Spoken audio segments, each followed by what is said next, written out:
네, 안녕하세요. 여러분들의 구독과 좋아요로 이 채널이 유지되고 있습니다. 네, 영상 속도는 1.5배를 추천드리고요. 항상 구독자님, 멤버십 회원님들에게 감사하다고 말씀을 드리면서 자, 이번 내용은 비트코인이 급등하고 지금 조정이 좀 나와주고 있는 실정이죠. 알트코인도 마찬가지로 급등이 나오고 조정이 나와주고 있는 실정입니다. 과연 어떤 일이 있었고 그 다음에 어떻게 해석을 해야 될지에 따른 주관적인 해석을 좀 해드리는 시간으로 한번 준비를 해보았습니다. 같이 한번 보도록 하시죠. 이번에 이제 트럼프 형님께서 이제 X에다가 글을 남겼습니다. 네, 보게 되면 이제 XRP A다 솔라나를 언급을 했었고, 그 다음에 추가로 이제 이더리움하고 이제 비트코인에 따른 언급을 좀 하기도 했습니다. 그래서 전략 비축 자산에 따른 언급에 알트코인들도 좀 들어가는 추이를 좀 알 수가 있었다라는 걸 볼 수가 있었고요. 그걸로 인해서 에이다가 제일 많이 올랐다라고 볼 수가 있게 되겠습니다. 에이다가 이제 그 중에 제일 많이 올랐던 배경도 아무래도 도널드 트럼프 형님하고 직접적으로 대면을 했다라는 내용이 나와줌으로써 더 많이 급등을 해주었던 모습을 볼 수가 있을 것 같은데요. 한편으로는 왜 그 다음에 오히려 조정폭이 좀 더 많이 나왔던 이유가 무엇일까라고 생각을 해볼 수가 있을 거잖아요. 그 이유는 저는 이렇게 보고 있습니다. 그 다음 넥스트, 그러니까 이것도 MBTI T와 F 부분의 좀 차이점이라고 좀 볼 수가 있을 것 같은데요. T는 이 현재 시점에서 이 정도가 올랐으면 그 다음에 있는 추가적인 내용이 곧바로 나와 줄 것이냐에 따른 물음표가 발생했기 때문에 어느 정도 차익 물량이 전 나왔을 거라고 보여지고요. MBTI의 F 감정을 좀 가지고 계시는 분들에 대해서는 이제 트럼프의 부분에 따른 내용에 동조화하면서 아무래도 더 갈 것이다라는 믿음의 영역으로 좀 가지 않았을까라고 저는 추정을 하고 있는 바가 될 것 같습니다. 그렇지만 저는 이제 객관적으로 좀 본다고 하면 아무래도 트럼프의 협상 전략 추이에 따른 변화 관점으로 미리 선제적으로 좀 질렀다. 나의 생각과 나의 의도와 이런 부분이 오히려 X에다가 글을 남길 때마다 그런 게 좀 표현력이 과거 때부터 트럼프 1기 때부터 그런 게 많이 보였기 때문에 이번에도 같은 전략을 좀 쓰는 것 같습니다. 그래서 우측에 있는 글처럼 저는 이 내용이 매우 공감이 됐는데요.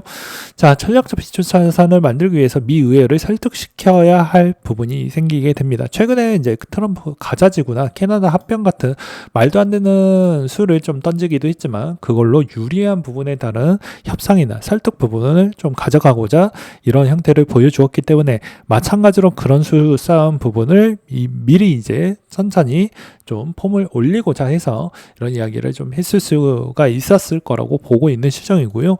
제가 녹화 찍고 있는 시점에서는 트럼프 부부 추가 발언이 이제 곧 나올 거다라고 하지만 아직 나오지 않았습니다. 아마 제 영상 그 뒤편부터는 나올 것 같습니다. 그래서 트럼프 행정부가 가지고 있는 비축 자산 라인업을 좀 보게 되면 이런 자산 라인업을 볼 수가 있을 것 같은데요. 여기서도 이제 내가 어느 쪽에 좀 더 집중화해서 이제 가져갈 거냐 아니면 여기서 수익률을 좀 떨어뜨리면서 다변화되는 형태로 가져갈 것인지에 따라서 수익률은 좀 많이 달라지지 않을까 싶습니다. 그 다음으로 이제 또 볼 수 있는 게 이 상승률 추이에서도 여러 가지 이제 논쟁거리에 관련된 이야기도 많이 나와주고 있는 실정인데요. 자, 내부자 거래 의혹이 좀 많이 있다고 합니다. 자, 트럼프 리저브 발표 직전에 대량 거래가 있었고 400만 달러의 비트코인 이더리움 포지션을 잡았는데 50배 롱을 쳤고 2억 달러 포지션을 잡았다고 합니다. 비트의 1200불 이더는 50불로 내려도 청산이 되는 포지션이었는데요. 발표 후 680만 달러에 벌어들여서 대부분 현금화하는 추이를 보여주었다고 합니다. 근데 저는 이 내부자 거래 의혹은 거의 오피셜에 거의 가깝다라고 보는 입장이, 왜냐면 크립토 법안 추이가 좀 빈틈이 많이 있기 때문에 어느 정도 가장 빨리 정보를 취득할 수 있을 만한 사람이라고 하면 거의 대부분 이렇게 좀 해먹지 않았을까라고 저는 생각을 하고 있는 바가 될 것 같습니다. 그 다음으로 이제 볼 수 있는 비트코인 내용 중에 하나는 러시아 비트코인 채굴 업체 임원이 러시아도 3년 내에 아마 또 준비금 부분 재등장할 수 있다라고 이야기를 해주고 있는 실정이고요. 그 다음으로 이제 볼 수 있는 건 이제 비트코인의 갭 발생이 역대 최대가 생겼습니다. 갭은 이때까지 채워진다라고 했는데 거쳤다가 다시 또 갭이 생기는 기이한 현상이 좀 나왔었고요. 그 다음에 비트코인의 상승 사이클을 보게 되면 9개월, 6개월 틈이 계속 연달아 이루어졌다라고 합니다. 그렇기 때문에 이번에도 마찬가지로 그렇게 될 것인지 아닐 것인지는 좀 확인이 필요한 부분이다 라고 저는 말씀을 드릴 수가 있을 것 같고요. 그리고 이번에 이제 가장 중요한 부분 중에 하나라고 볼 수가 있을 것 같은데, 비트코인 CME 선물 출시일이 17년도 21년도, 25년도 때가 있었습니다. 그래서 이거를 이제 차트상으로 녹여가지고 이제 표현을 한다라고 하면 17년도 12월 달이다 보니까 어땠습니까? 17년도 12월 달 기반부터는 쭉 추이가 이제 한 달 정도나 2달 정도 지나고 나서부터는 계속 내려가는 형태를 좀 볼 수가 있었고요. 21년도 2월 달, 2월 8일부터 이제 CME 선물 이더가 되면서 시작했는데 조금 더 올랐다가 내려가는 추세가 끝났던 구위가 있었습니다. 이번에 이제 솔라나가 3월 17일 기준점으로 나오게 될 텐데, 여기서 추가적으로 만약에 올라간다고 하고 그 다음부터 계속 추이가 나빠질 것인지는 계속 지켜볼 필요성은 있을 것 같습니다. 그래서 선물 출시 부분에 대해서도 이걸 좀 무시하고 넘어가기에는 좀 어렵다라고 말씀을 드릴 수가 있을 것 같고요. 그 다음에 또 데이비드 섹스 같은 경우에는 대통령 취임 이후 코인을 다 정리를 했다라고 하는데, 어떠한 의도가 있는지는 저희도 확인하기가 어렵습니다. 근데 이제 각자 한번 생각을 해보시길 바라겠고요. 그 다음에 XRP에 관련된 소식을 좀 보게 되면, XRP 고래 대규모 매도 증가 추세가 좀 있었다라고 합니다. 그러니까 차익 실현을 좀 하려고 하죠. 뭐 10%, 20% 오른 게 아니니까요. 그래서 어느 정도는 좀 물량이 나왔다. 그리고 에이다가 또 찰스 형님이 XRP에 따른 칭찬을 좀 하기도 했었는데, 저는 그냥 개인적인 생각으로는 아무래도 이제 이 전략 피처 자산의 준비금에 들어간다라는 것 자체에서 흠집을 내봐야 의미가 없기 때문에, 오히려 또 흠집을 많이 내었을 때는 둘 다 제외 대상에 또 들어갈 수가 있기 때문에 아무래도 그냥 서로 보듬고 가자라는 형태로 좀 보여주기도 했었고요. 이더리움 같은 경우에는 이제 생태계 저력을 좀 보여줄 저력의 기회이다라고 이야기를 하기도 했습니다. 그러면서 또 아사히즈는 오히려 이번 형태에서 좀 부정적인 입장을 또 내비치기도 했었는데요. 암호화폐 전략 준비금 발표는 공수표이다, 정부 자금 없다라고 이야기를 하기도 했습니다. 그래서 정부에 따른 예산이 필요하다라고 저는 생각이 드는데요. 이제 재무부가 얼마만큼 예산을 만들어낼 것인지가 정말 중요한 부분이다라고 생각이 듭니다. 향후에 이제 ETF가 이제 24년도 때 이렇게 많은 ETF가 나왔는데, 25년도 때에는 정말 어느 정도의 ETF가 나와줄 건지도 좀 봐야 될 필요성은 있을 것 같고요. 그 다음으로 이제 이런 형태에서 이제 우려와 그 다음에 이제 우리가 알 수 있는 그 가장 중요한 포인트 몇 가지를 좀 본다라고 하면 저는 이렇게 좀 보고 있는 실정입니다. 현재 시점에서 정말 트럼프 대통령이 코인 시장을 좀 생각하고 고려하고 좀 많이 밀어줄 것 같다라고 생각을 한다고 하면, 기관들에 따른 움직임이 정말 빠르게 움직여 줄 거다라고 생각이 드는데요. 이제 그러면 당연히 ETF에 있는 순유입에 있는 패턴이 다시 반등을 해야 되는 시점으로 봐야 되지 않을까라고 생각이 듭니다.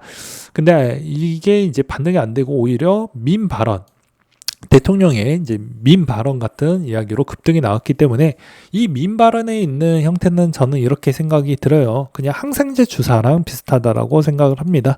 왜냐면 이제 트럼프의 발언이 이번에 관세 전쟁으로 인해서 오히려 이제 관세에 관련되어져 있는 이런 발언을 하다가 첫 발언이었기 때문에 이게 항생제 주사가 세게 들어갔다라고 저는 생각을 하거든요. 근데 이게 계속 맞다 보면 어떻게 되겠습니까? 두 번째, 세 번째 발언하다 보면 아무래도 뭐 영향을 아예 못 받기에는 좀 지는 않겠지만 이게 내성이 생길 확률이 전 높다라고 보는 입장입니다. 그렇기 때문에 어떠한 근거적인 부분을 조금씩 더 보여주면서 발언을 해주는 형태라고 하면 아주 나이스한 형태가 될 것인데, 오히려 그냥 글만 좀 남기고 뒤에 있는 넥스트에 있는 그림이 그려지지 않는 형태로 되게 이제 뜬구름 형태가 나와버리는 형태가 안 나오길 저는 바랄 뿐입니다. 그런 게 오히려 코인 시장이 좀 더 장기적인 형태로는 좋은 흐름을 만들어 갈 부분이다라고 생각이 들고요. 마지막으로 이제 어떠한 이제 구독자님들이 지금에 있는 급등으로 인해서 오히려 너의 생각은 어떠니라고 했는데, 저는 올해 시장 매수할 생각이 없습니다. 예, 그냥 제 주관은 제 주관대로 가는 것이고요. 이제 여러분들 의견도 저는 존중하고, 최근에 이제 좀 댓글도 비판적인 댓글도 많이 남기기도 하고 있는 실정입니다. 그렇다 보니까 그런 부분도 수용하고 있는 바가 될 것 같습니다. 왜 그러냐면 제가 17년도 21년도 때도 마치고, 그 다음에 지금 넥스트 현재 진행형인데, 여기에서도 미리 팔았다라고 이야기를 하다 보니까 사람들이 이제 좀 그걸로 인해서 걱정과 우려 때문에 아무래도 그런 비판을 좀 많이 하는 것 같다라고 생각이 들어요. 근데 저는 계속 이야기를 했지만, 좋아하는 유튜버가 따로 있고, 그 다음에 돈을 지키려고 하는 유튜버가 따로 있다라고 저는 생각을 합니다. 그러니까 무슨 말이냐면, 정말로 여러분들에게 도움이 될 만한 사람들은 부모님이 좋은 소리를 좀 많이 하던가요? 쓴소리를 더 많이 하지 않습니까? 마찬가지입니다. 내가 만약에 객관적인 데이터를 얻고 싶다고 하면 좋은 이야기와 저는 싫어하는 유튜브 둘 다 구독을 해놓고 자료 데이터를 비교를 하면서 내가 어떤 쪽에 좀 더 설득력이 있는지를 좀 많이 볼 것 같아요. 하나만 보지 않고 여러 개를 보면서 자료를 비교하면서 대조하면서 그렇게 좀 보지 않을까라고 저는 생각이 듭니다. 그리고 제 돈의 무게를 알고 있기 때문에 그렇습니다. 저는 저번에도 이야기를 했지만, 전 뭐라고 했습니까? 현재 트럼프에 있는 발언을 제외하고 보았을 때는 저는 오히려 그 변수가 너무 많이 있기 때문에 그거 넣으면 이 가격에 있는 평가 금액을 산정하기가 매우 어렵다라고 이야기를 하기도 했습니다. 급등도 저 예측 추이가 저렇게까지 많이 움직이게 되는데 이걸 누가 예측을 할 수가 있겠습니까? 그래서 그걸 빼고도 그냥 본다라고 하면 120K를 제가 보기에는 넘기에는 전 어렵다라고 보는 입장입니다. 그리고 추가적인 저런 발언이 나왔기 때문에 3월달부터 얼마나 발언과 얼마나 실행력 추이가 계속 버텨주면서 이야기가 나와줄지가 매우 중요한 부분이 될 것 같다라고 보는 입장입니다. 또한 저 같은 경우에는 금액이 워낙 크다 보니까 제가 반대로 질문을 좀 한다고 하면, 제 돈은 제가 책임다라고 이야기했죠. 제 돈의 무게를 알고 있다라는 것입니다. 반대로 제 돈을 잃었을 때는 여러분들이 되게 위로해주고 막 그럴 수도 있지만, 아마 절반 이상은 싫어도 이 친구가 좀 실력이 되니까 또 배울 점이 있으니까 보는 사람들이 전 더 많을 거라고 보는 입장입니다. 그렇다 보니까 저는 오히려 트레이닝 어찌 보면 이 투자 운영 부분에 좀 최적화하려고 최대한 노력을 많이 하려고 하는 부분이지, 이게 위로하거나 호응해주거나 이런 부분에 맞춤 형태로 되어져 있는 채널이 아니라는 점과, 그 다음에 추가적으로는 저는 시즌용입니다. 예. 장기 투자 부분에 있는 사람들은 굳이 흔들릴 필요성은 저는 없다라고 보는 입장이고요. 저는 시즌 부분으로 그냥 그 시즌에서 흐름이 올라갈 것 같다, 내려갈 것 같다 부분에 따라서 제가 가지고 있는 돈 가지고 운영을 해가지고 수익을 최적화하는 부분에 따른 내용을 좀 공유해드리는 입장인 부분이지, 리딩하거나 그러지는 않습니다. 그리고 또한 반대로 제가 조금만 잃어도 수천만 원에서 억대가 금방 넘어가는데 레퍼럴을 하지 않는 사람인데, 오히려 여러분들에게 여러분들이 제 돈을 또 갚아주는 건 아니잖아요. 네. 그러니까 마찬가지로 그만큼 돈을 굴릴 때는 신중하고 심도 있게 굴릴 필요성이 있는 겁니다. 그리고 그 뼈아픔, 실패도 느껴봐야 재기도 되고, 그 다음에 또 회복이 되는 그런 부분이라고 저는 생각이 들어요.